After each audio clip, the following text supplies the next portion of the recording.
বাংলাদেশ প্রসঙ্গে মার্কিন নতুন পররাষ্ট্রমন্ত্রী মার্কো রুবিওর সঙ্গে কথা বলেছেন ভারতের পররাষ্ট্রমন্ত্রী এস জয়শঙ্কর।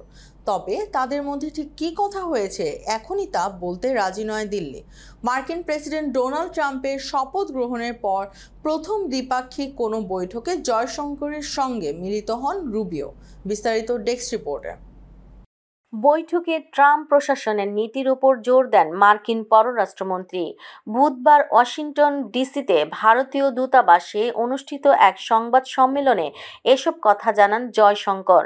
সামাজিক যোগাযোগ মাধ্যমে এক্স সংবাদ সম্মেলনের ভিডিওটি পোস্ট করেছেন শঙ্কর নিজেই, যা পরবর্তীতে ভারতের পররাষ্ট্র মন্ত্রণালয়ের ওয়েবসাইটেও প্রচার করা হয়েছে।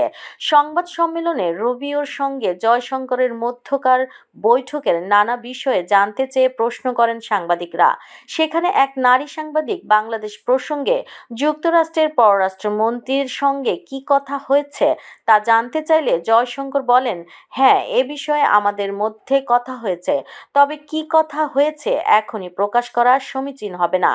এদিকে ভারতের রাষ্ট্রীয় বার্তা সংস্থা পিটিআই জানিয়েছে, ট্রাম্পের প্রেসিডেন্ট হিসেবে অভিষেকের অনুষ্ঠানে অংশ নিতে যুক্তরাষ্ট্রের যাওয়া ভারতের পররাষ্ট্রমন্ত্রী ওয়াশিংটন ডিসিতে দেশটির নতুন পররাষ্ট্রমন্ত্রী মার্কো রুবিও এবং জাতীয় নিরাপত্তা উপদেষ্টা মাইক ওয়ালজের সঙ্গে বৈঠক করেছেন।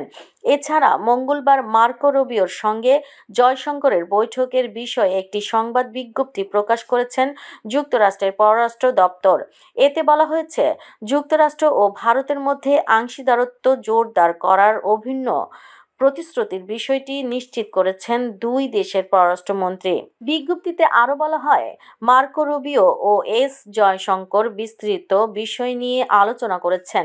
আঞ্চলিক বিভিন্ন বিষয়, যুক্তরাষ্ট্র ভারত সম্পর্ক আরও গভীর করার বিভিন্ন সুযোগ, গুরুত্বপূর্ণ ও বিকাশমান প্রযুক্তি, প্রতিরক্ষা সহায়তা, জ্বালানি এবং একটি স্বাধীন ও মুক্ত ভারত প্রশান্ত মহাসাগরীয় অঞ্চলকে এগিয়ে নেওয়ার বিষয়ে দুজনের কথা হয়েছে।